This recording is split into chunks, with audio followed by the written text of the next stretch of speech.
Jadi kesimpulannya, tidak berperannya manusia roh sebagai pemimpin adalah penyebab anak-anak Tuhan hidup dalam kedagingan atau keduniawian. Hai, salam. Terima kasih sudah mengklik video ini. Terima kasih juga bagi Anda yang sudah subscribe. Di video ini saya berbagi pengertian firman Tuhan seputar akhir zaman, segambar dengan Kristus dan keselamatan dalam Yesus Kristus. Saya tidak menggurui, saya hanya berbagi apa yang saya mengerti. Semoga apa yang saya bagikan ini menginspirasi dan memberkati Anda. Kali ini saya akan bagikan pengertian firman Allah dengan judul Mengenal Manusia Roh, makhluk kudus yang segambar dengan Kristus. Baiklah, kita akan segera mulai.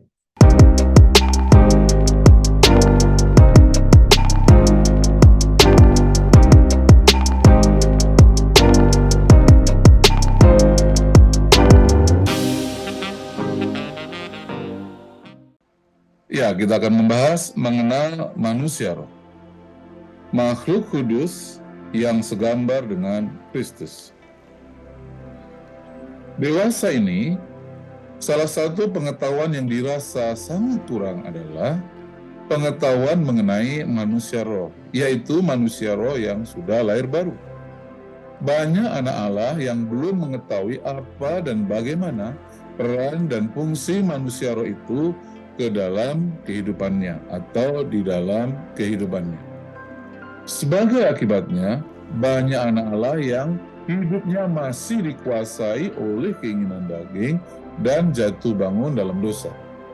Seolah-olah mereka adalah manusia duniawi yang belum diselamatkan. Padahal manusia roh mereka itu telah diubah menjadi segambar dengan Kristus dan sudah tidak bisa berdosa lagi.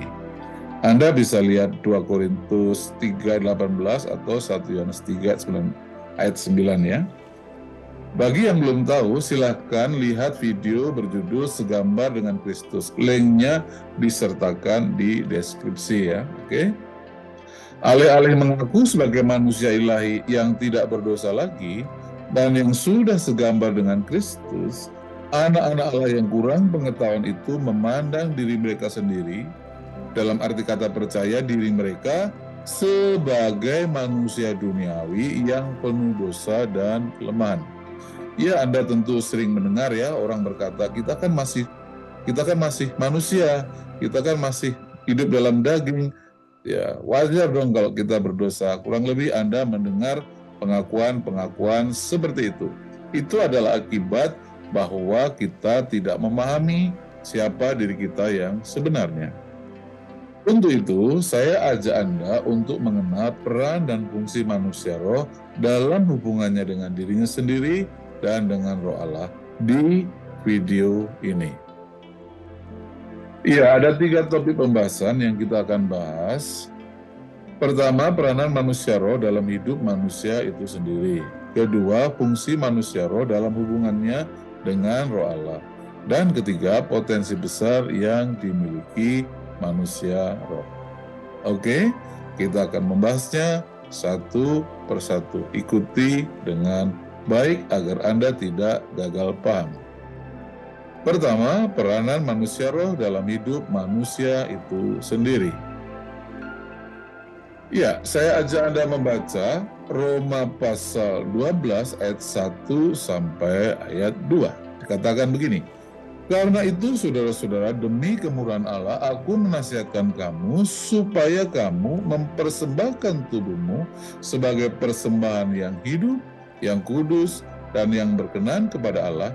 Itu adalah ibadahmu yang sejati. Janganlah kamu menjadi serupa dengan dunia ini, tetapi berubahlah oleh pembaruan budimu, sehingga kamu dapat membedakan manakah kehendak Allah, apa yang baik, yang berkenan kepada Allah, dan yang sempurna.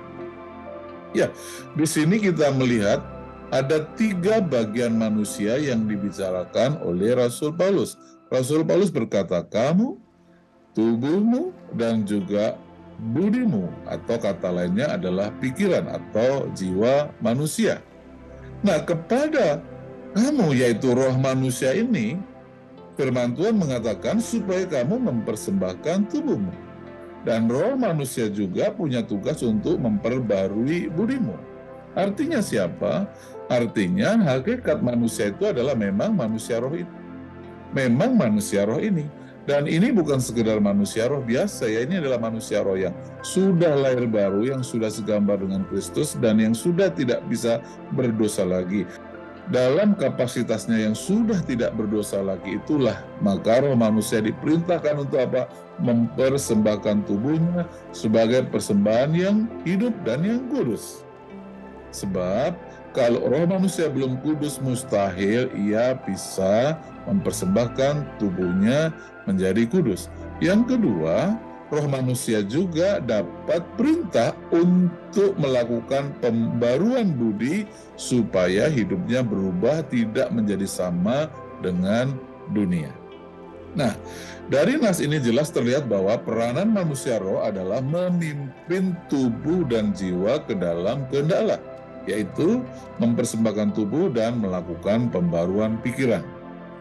Ketika manusia roh gagal menjalankan peranannya sebagai pemimpin, maka tubuh, dalam hal ini daging, secara otomatis akan mengambil alih peranan itu dan akan memimpin dirinya ya pada kehendak manusia daging dan melakukan hal-hal yang bersifat daging.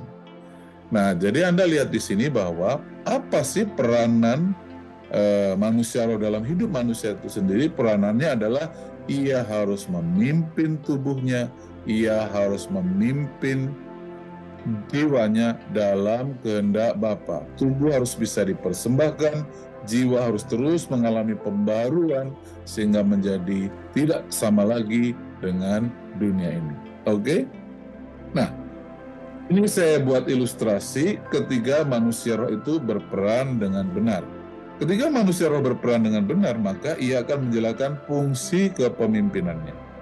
Ia akan memimpin, menyampaikan fungsi kepemimpinannya itu kepada jiwanya. Dan yang Anda perlu tahu bahwa jiwa manusia itu adalah sebetulnya bos bagi tubuh ya. Jadi pada dasarnya segala sesuatu yang ada di tubuh itu diatur dari jiwa manusia. Apa yang terjadi pada jiwa manusia itulah yang kemudian akan dilakukan atau dilaksanakan dalam tubuh fisik.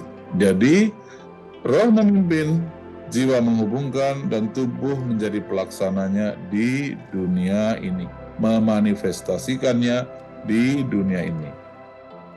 Dalam posisi benar seperti ini, maka manusia akan menghasilkan buah-buah roh dalam hidupnya. Sejauh roh bergerak, maka yang dihasilkan itu adalah buah-buah roh. Yang akan muncul adalah buah-buah roh. Yang akan dihasilkan di sini adalah buah-buah roh. Buah roh siapa ya? Buah roh manusia yang telah menjadi segambar dengan Kristus dan yang memang telah bersekutu dengan roh Allah. Oke ya? Sebaliknya, ketika manusia roh tak berperan dengan benar, maka ia tidak memimpin. Dan juga jiwa tidak menghubungkan apa yang diterimanya dari roh manusia kepada tubuh. Dan akibatnya apa? Akibatnya tubuh akan memimpin dirinya sendiri. Nah, dalam posisi salah seperti ini, manusia akan menghasilkan perbuatan daging dalam hidupnya. Kenapa? Karena apa yang dimanifestasikan manusia bukan berasal dari rohnya yang sudah tidak bisa berdosa lagi itu, tapi sepenuhnya dihasilkan dari keinginan-keinginan dagingnya atau keinginan-keinginan tubuhnya, sehingga perbuatan-perbuatan yang dihasilkan adalah perbuatan daging. Oke ya, jadi kesimpulannya, tidak berperannya manusia roh sebagai pemimpin adalah penyebab anak-anak Tuhan hidup dalam kedagingan atau keduniawian. Nah, ingatlah ayat ini, Galatia 5 ayat 16. Galatia 5 ayat 16 ini adalah ayat yang latar belakangnya adalah solusi mengatasi kedagingan. Rasul Paulus memberikan solusi kepada jemaat Galatia gimana caranya mengatasi kedagingan. Caranya adalah hiduplah oleh roh, maka kamu tidak akan menuruti keinginan daging. Jadi roh di sini tidak bisa diartikan Roh Kudus. Kenapa? Karena roh di sini sedang dibandingkan dengan daging. Kata asli dari bahasa Yunani, kata roh itu pneuma. Pneuma itu artinya roh, angin, atau nafas. Nah, terus dalam ayat ini apa artinya? Ya tergantung konteksnya. Nah, kalau yang dimaksud adalah Roh Kudus, tentulah ada pneuma hagios ya. Jadi Roh Kudus, tapi tidak ada kata hagios di sini. Ya, jadi ini cuma roh saja. Roh yang dipertentangkan dengan daging.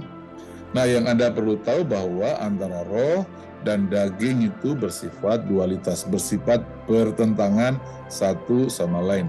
Itulah sebabnya dikatakan hiduplah oleh roh. Maksudnya roh tadi itu harus hidup, bergerak, memimpin, menjalankan fungsinya, maka kamu tidak menuruti keinginan daging. Mengapa orang menuruti keinginan daging? Karena manusia rohnya tidak berfungsi.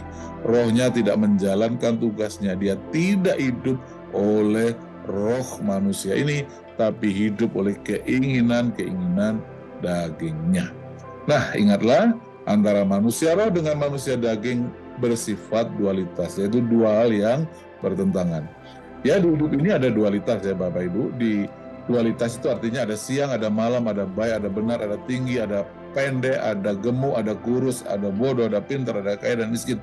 Itu namanya dualitas. Nah, antara roh manusia dengan tubuh manusia itu sama, bersifat dualitas. Oke? Alasannya adalah ini ya. Sebab di dalam batinku aku suka akan hukum Allah, tetapi di dalam anggota-anggota tubuhku aku melihat hukum lain yang berjuang menghukum akal budiku dan membuat aku menjadi tawanan hukum dosa yang ada di dalam anggota-anggota tubuhku. Jadi di dalam tubuh manusia itu ada suatu hukum namanya hukum dosa. Hukum ini yang cenderung, yang mengatur, yang mendorong manusia untuk berbuat dosa. Meskipun roh menginginkan hal-hal yang baik, hal-hal yang benar, akan tetapi ketika seseorang hidupnya dipimpin oleh kedagingannya, dia pasti hidup dalam dosa. Sebaliknya, sifat roh adalah sebagai berikut. Setiap orang yang lahir dari Allah tidak berbuat dosa lagi, sebab benih ilahi tetap ada di dalam dia dan ia tidak dapat berbuat dosa karena ia lahir dari Allah. Nah, roh manusia yang sudah lahir daripada Allah itu tidak bisa berdosa lagi. Dan karena itu, sifat roh manusia dengan sifat tubuh manusia itu bersifat bertentangan. Dengan mana Anda hidup, begitulah yang termanifestasi. Kalau hidup oleh roh, daging mati perbuatannya. Tapi kalau Anda hidup oleh daging, roh tidak. Roh manusia, roh artinya tidak menjalankan fungsinya. Oke? Jadi, ada yang namanya dualitas antara roh versus tubuh manusia. Roh itu keinginannya adalah hidup, sedangkan tubuh itu keinginannya adalah maut atau kematian.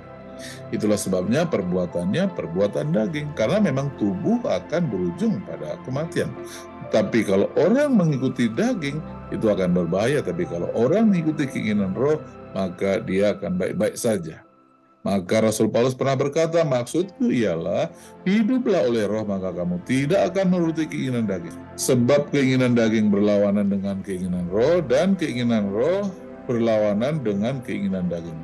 Karena keduanya bertentangan, sehingga kamu setiap kali tidak melakukan apa yang kamu kehendaki. Jadi ayat ini menjelaskan tentang adanya dualitas antara roh manusia dengan tubuh daging manusia, antara keinginan roh dan keinginan daging. Keinginan roh itu hidup, keinginan daging itu maut. Ketika roh tidak menjalankan fungsinya dan daging menjalankan fungsinya, maka orang hidup dalam keduniawian. Ketika orang hidup dalam oleh rohnya, maka keinginan daging akan mati dan buah-buah roh akan muncul dalam kehidupannya. Oke? Semoga Anda paham pada materi yang pertama ini. Ya, kita lanjutkan pada bagian kedua. Bagian kedua adalah fungsi manusia roh dalam hubungannya dengan roh Allah. Fungsi roh manusia dalam hubungannya dengan roh Allah adalah menerima apa yang berasal dari roh Allah. Kita baca 1 Korintus pasal 2 ayat 12 sampai 15. Kita tidak menerima roh dunia, tetapi roh yang berasal dari Allah, supaya kita tahu apa yang dikaruniakan Allah kepada kita. Dan karena kami menafsirkan hal-hal rohani kepada mereka yang mempunyai roh, kami berkata-kata tentang karunia-karunia Allah dengan perkataan yang bukan diajarkan kepada kami oleh hikmat manusia, tetapi oleh roh. Tetapi manusia duniawi tidak menerima apa yang berasal dari roh Allah. Karena hal itu baginya adalah suatu kebodohan, dan ia tidak dapat memahaminya sebab hal itu hanya dapat dinilai secara rohani. Tetapi manusia rohani menilai segala sesuatu, tapi ia sendiri tidak dinilai oleh orang lain. Berdasarkan nas ini dapat kita simpulkan bahwa dalam hubungannya dengan roh Allah, fungsi manusia roh adalah untuk menerima apa yang berasal dari roh Allah. Sedangkan tubuh atau manusia daging atau manusia duniawi tidak dapat menerima apa yang berasal dari roh Allah. Jadi roh Allah yang bersekutu dengan roh manusia itu membuat roh manusia itu mampu menerima apa yang berasal dari roh Allah. Sedangkan manusia duniawi, dalam hal ini manusia daging, manusia jasmaniah alamiah kita yang luar ini tidak menerima apa yang berasal dari roh Allah, karena hal itu baginya adalah suatu kebodohan. Pendek kata, memang manusia tubuh itu tidak bisa menerima apa yang berasal dari roh Allah. Kita coba lihat apa alasan yang sebenarnya. Ya, kita akan melihat adanya perbedaan dimensi pada tiga pribadi manusia ini, ya. Ada manusia roh, ada manusia jiwa, ada manusia tubuh. Manusia roh tinggal di dimensi roh, manusia jiwa tinggal di dimensi jiwa, manusia tubuh tinggal di dimensi tubuh atau dimensi fisik. Antara dimensi roh dengan dimensi fisik itu tidak ada hubungannya. Ini nggak bisa dihubungkan. Sedangkan dimensi roh itu masih bisa terhubung dengan dimensi jiwa masih bisa terhubung dengan dimensi roh. Demikian juga dimensi jiwa masih bisa terhubung dengan dimensi fisik masih bisa terhubung dengan dimensi jiwa. Namun antara roh dan tubuh, dimensi roh dan dimensi tubuh, dimensi fisik ini tidak terhubung. Yang menjadi penghubung di antara keduanya adalah dimensi jiwa atau dimensi mental, ya. Nah, roh Allah dan roh manusia berada pada dimensi yang sama ini, yaitu dimensi roh. Nah, manusia roh bisa berhubungan dengan jiwa. Jiwa manusia berada pada dimensi mental yang berbeda dengan dimensi roh, namun jiwa dapat berhubungan dengan roh. Artinya, jiwa dapat menjadi penghubung di antara keduanya. Sedangkan tubuh manusia berada pada dimensi yang berbeda dengan roh, meski tubuh dapat menerima sesuatu dari jiwa. Tetapi tubuh berada pada dimensi fisik yang bersifat dualitas atau bertentangan dengan dimensi roh. Tak terhubung pula. Jadi, alasan mengapa manusia duniawi, yaitu manusia tubuh, mustahil dapat menerima apa yang berasal dari roh Allah, karena keduanya berada pada dimensi yang berbeda dan bersifat dualitas, bertentangan. Tak mungkin bisa bertemu. Nah, dengan ini kita harus paham betul yang dapat menerima hanya memang manusia roh. Kurang lebih beginilah jalur komunikasi yang benar antara roh Allah dan manusia, dan bagaimana kemudian itu sampai pada tubuh manusia. Roh Allah menyampaikan suatu informasi atau sesuatu yang diberikan kepada manusia di dimensi roh, dari roh Allah kepada roh manusia. Roh manusia menangkap dan menyampaikannya kepada jiwa manusia, dan kemudian jiwa manusia menyampaikannya ke tubuh manusia. Tubuh adalah pelaksana apa yang dikehendaki oleh roh manusia di dunia fisik. Nah, ini adalah jalur yang biasanya digunakan roh Allah untuk berkomunikasi dengan manusia lewat roh manusia. Nah, sedangkan jalur semacam ini tidak mungkin terjadi. Ini jalur yang salah karena ada perbedaan dimensi yang tak terhubungkan langsung antara keduanya. Untuk bisa terhubung harus melewati dimensi jiwa atau mental. Nah, ini adalah jalur yang tidak bisa digunakan karena perbedaan dimensi. Tubuh manusia tidak bisa menerima apa yang berasal dari roh Allah. Jelas ya? Nah, sekali lagi inilah jalur yang benar untuk bisa menerima apa yang berasal dari roh Allah, yaitu diberikan kepada roh manusia, selanjutnya diturunkan kepada jiwa dan tubuh dan termanifestasi di dunia fisik kita.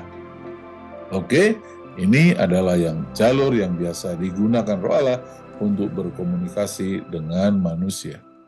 Oke, kita akan bahas bagian ketiga, yaitu potensi besar yang dimiliki manusia roh. Kita akan membahasnya 1 Korintus 2 ayat 14 sampai ayat 15, yaitu mampu menilai segala sesuatu. Tetapi manusia duniawi tidak menerima apa yang berasal dari roh Allah karena hal itu baginya adalah suatu kebodohan. Dan ia tidak dapat memahaminya, sebab hal itu hanya dapat dinilai secara rohani. Tetapi manusia rohani menilai segala sesuatu, tetapi ia sendiri tidak dinilai oleh orang lain. Jadi manusia roh, manusia dalamnya, manusia sejatinya dari manusia itu mempunyai potensi, yaitu mampu menilai segala sesuatu. Kata menilai berasal dari kata Yunani anakrino. Ini adalah turunan dari kata krino yang artinya menghakimi, sedangkan kata anakrino berarti memutus atau membuat penilaian. Singkatnya, potensi manusia roh adalah mampu menilai segala sesuatu. Nah, kita akan melihat dari mana sumber kemampuan manusia ini berasal. Apakah benar-benar semua orang percaya, orang Kristen, dengan berbagai latar belakang, ras, pendidikan, keluarga, dan lain sebagainya, apakah manusia roh memiliki potensi seperti itu? Mari kita lihat kebenarannya. Ya, asal-usul potensi manusia roh. Ini adalah ilustrasi tubuh, jiwa, dan roh. Tubuh itu ada masalah-masalah seperti penglihatan, pendengaran, penciuman, pengecap, peraba. Pada jiwa ada pikiran, perasaan, dan kemauan. Nah, pada roh manusia, di mana disinilah juga roh Allah bersekutu dengan roh manusia, berada pada dimensi yang sama pula. Ada 3 fungsi roh manusia, yaitu persekutuan, yaitu mampu bersekutu dekat dengan roh Allah. Kedua, intuisi, ya, bisa memahami sesuatu tanpa mengetahui data, analisa, dan bukti-bukti. Pokoknya dia paham aja. Nah, itu namanya intuisi. Yang kedua adalah kesadaran. Ini adalah kesadaran diri, ya, untuk mengetahui apa yang benar, yang salah dari perbuatannya sendiri. Ini yang kita sebut sebagai hati nurani. Orang yang punya hati nurani mampu menilai dirinya sendiri, entah salah, entah benar. Inilah kemampuan-kemampuan atau fungsi-fungsi roh manusia, atau fungsi-fungsi yang dimiliki oleh roh manusia: persekutuan, intuisi, dan kesadaran. Dari sinilah manusia mampu menilai segala sesuatu. Kenapa? Karena pertama, manusia itu bersekutu dengan roh Allah. Dan karena persekutuan dengan roh Allah ini, intuisi manusia itu jadi hidup dan bisa paham segala sesuatu. Kenapa? Sumbernya dari roh Allah. Dan karena manusia berada pada persekutuan yang luar biasa dengan roh Allah, dia punya kesadaran diri yang tinggi sekali, yang membuat dia tahu yang baik, ya, yang membuat dia mengerti apa yang salah dan yang benar, apa yang patut dan tidak patut untuk dilakukan. Dari sinilah manusia roh itu mempunyai potensi mampu menilai segala sesuatu. Dan kita akan melihat apa implikasinya di kehidupan nyata kita ketika potensi manusia roh ini bekerja dengan baik di kehidupan kita. Ya, implikasinya adalah manusia roh yang berfungsi dengan baik, maka orang itu akan mempunyai hikmat dan pengertian. Ya, ayat pasal 32 ayat 7 dan ayat pasal 32 ayat 7 sampai 9 berkata, pikirku biarlah yang sudah lanjut usianya berbicara dan yang sudah banyak jumlah tahunnya memaparkan hikmat. Tetapi roh yang di dalam manusia dan nafas yang maha kuasa, itulah yang memberi kepadanya pengertian. Bukan orang yang lanjut umurnya yang mempunyai hikmat, bukan orang yang sudah tua yang mengerti keadilan. Jadi firman Allah ini menyatakan bahwa hikmat atau pengertian itu tidak bersumber pada pengalaman dan usia seseorang, tapi bersumber dari roh yang di dalam diri manusia itu, bersumber dari nafas yang maha kuasa yaitu roh Allah yang ada di dalam diri kita itu. Ketika roh manusia bersekutu dengan roh Allah, maka intuisi manusia bekerja dengan baik, ia mudah memahami segala sesuatu dan dia mengerti apa yang salah dan apa yang benar. Inilah potensi besar yang dimiliki oleh manusia ketika manusia roh itu berfungsi dengan baik, memimpin dirinya sendiri, memimpin tubuhnya, dan juga memimpin jiwanya. Yang kedua, implikasi dari potensi manusia adalah mampu memerintah sebagai raja. Ya, dan mereka menyanyikan suatu nyanyian baru, katanya, engkau layak menerima gulungan kitab itu dan membuka meterai-meterainya, karena engkau telah disembelih dan dengan darahmu engkau telah membeli mereka bagi Allah dari tiap-tiap suku dan bahasa dan kaum dan bangsa. Dan engkau telah membuat mereka menjadi suatu kerajaan dan menjadi imam-imam bagi Allah kita, dan mereka akan memerintah sebagai raja di bumi. Terpikirkah oleh Anda bagaimana seseorang yang hidup di pedalaman, tidak berpendidikan, tidak punya banyak pengetahuan? Apakah ayat ini akan berlaku untuk mereka untuk memerintah bersama dengan Kristus sebagai Raja? Ya, kalau Anda menilai itunya mungkin mereka dirasa tidak pantas. Tapi apakah Anda mengerti bahwa Allah tidak melihat rupa lahiriah manusia itu? Yang Allah lihat adalah hatinya. Ada apa di hati manusia? Yang dilihat adalah rohnya. Roh itu punya potensi yang memungkinkan seseorang bisa memerintah sebagai raja di bumi. Anda tahu Raja Salomo, bukan? Raja Salomo itu adalah anak Daud yang sebetulnya muda dan kurang pengalaman. Dan ketika dia diangkat menjadi raja, maka dia sadar bahwa dia tidak punya cukup kemampuan dan pengalaman untuk itu. Untuk itulah ia mencari Allah. Ia ingin bertemu dengan Allah. Dan ketika dia bertemu dengan Allah, Allah berkata kepadanya, kamu mau apa Salomo? Salomo berkata, berilah aku hati yang mengerti. Dan Allah menjawabnya. Dan ketika Allah menjawabnya, Salomo tahu-tahu mempunyai kemampuan untuk dengan mudah membedakan segala sesuatu dan menjalankan pemerintahannya. Anda tahu ada ungkapan untuk seorang raja? Ya raja, di matamu tidak ada yang tersembunyi. Kenapa? Karena raja mampu memahami segala sesuatu dengan baik. Mengapa anak-anak Tuhan akan memerintah sebagai raja? Karena rohnya memiliki potensi untuk itu. Dalam diri manusia ada persekutuan dengan Allah, ada intuisi yang memungkinkan manusia bisa memahami segala sesuatu, dan kesadaran yang memungkinkan manusia bisa membedakan mana yang salah, mana yang benar. Oke ya, semoga Anda memahaminya. Nah yang ketiga, dalam 1 Korintus 6 ayat 2-5 dikatakan, atau tidak tahukah kamu bahwa orang-orang kudus akan menghakimi dunia, dan jika penghakiman dunia berada di tangan kamu, tidakkah kamu sanggup untuk mengurus perkara-perkara yang tidak berarti? Tidak tahukah kamu bahwa kita akan menghakimi malaikat-malaikat? Jadi apalagi perkara-perkara biasa dalam hidup kita sehari-hari? Ya, lebih jauh bahwa di masa depan orang percaya akan menjadi hakim di dunia ini, yaitu menghakimi dunia dan menghakimi malaikat-malaikat. Jangan pernah menilai orang percaya dari wajah dan muka dan penampilannya, atau dari background, latar belakang keluarga dan pendidikannya. Kenapa? Karena semua manusia itu rohnya berasal dari Allah, dan Allah tahu potensi manusia itu seperti apa. Potensi manusia ya seperti Allah, karena ia diciptakan dalam rupa dan gambar Allah. Dalam gambar Allah itulah manusia punya kemampuan, punya potensi luar biasa, sehingga ia mampu menilai segala sesuatu dan memungkinkan dia untuk hidup dan berkuasa di kehidupan ini. Baiklah, saya buat rekapitulasinya agar Anda bisa memahami ketiganya itu pada praktek kehidupan kita sehari-hari. Ketika seseorang di masa ini, di zaman kita ini mempunyai hikmah dan pengertian, nah hal itu memungkinkan seseorang akan hidup bijaksana dan terhormat. Mengapa sih orang nggak bijak dan hidupnya nggak terhormat walaupun sudah jadi Kristen?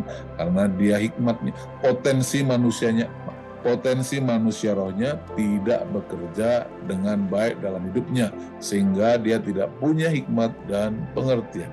Tapi ketika seorang punya hikmat dan pengertian, hal itu memungkinkan seorang kan hidup bijaksana dan terhormat. Yang kedua, mampu memerintah sebagai raja. Di hidup ini, seseorang yang seperti ini akan memiliki otoritas dan kekuasaan. Meskipun dia nampak sederhana, tapi dia akan punya otoritas dan kekuasaan di hidup ini. Dia bisa berotoritas lewat doa-doanya, dia bisa berotoritas lewat kewibawaan ilahi yang muncul dalam dirinya. Ia bisa memiliki otoritas dan kekuasaan di hidup ini atas orang lain yang berasal dari roh Allah. Yang ketiga, orang yang mampu membedakan antara yang benar dan yang salah memungkinkan seseorang hidup dalam kebenaran dan terhindar dari kesesatan. Mengapa sekarang ini banyak orang Kristen yang tersesat?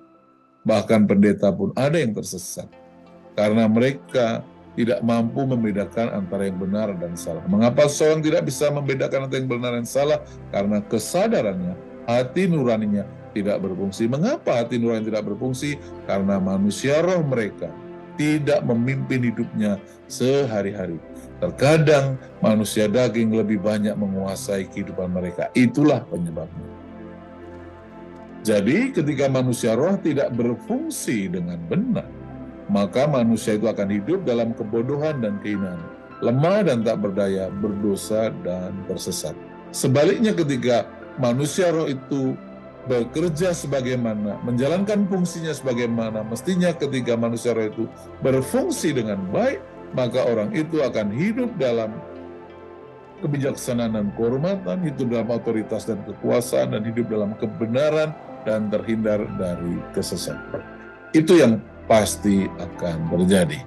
Nah, lantas pertanyaan besarnya sekarang adalah bagaimana caranya agar potensi manusia roh itu berfungsi dalam kehidupan kita. Nah, caranya adalah dengan mengembangkan kesadaran sebagai manusia roh. Banyak orang Kristen, meskipun sudah Kristen, tapi tidak punya kesadaran manusia roh. Sebagian besar kesadarannya adalah manusia daging yang lemah dan berdosa itu. Ketika seseorang mempunyai kesadaran sebagai manusia roh, maka manusia rohnya akan berfungsi. Ketika manusia rohnya akan berfungsi, ia menghasilkan buah-buah roh, ia hidup bijaksana, ia hidup dengan otoritas dan kekuasaan, ia mampu membedakan yang benar dan salah, terhindar dari kesesatan. Sedangkan manusia rohnya yang tidak berfungsi dengan baik, maka dia terjebak atau terjerat atau terpenjara oleh manusia daging. Bagaimana cara mengembangkan kesadaran sebagai manusia roh akan dibahas di video selanjutnya setelah ini. Jadi ikuti terus channel ini akan dibahas secara berurut. Kemarin kita membahas manusia roh, sekarang kita mengenali manusia roh itu, peran dan fungsinya. Selanjutnya kita akan mempelajari bagaimana mengembangkan kesadaran sebagai manusia roh.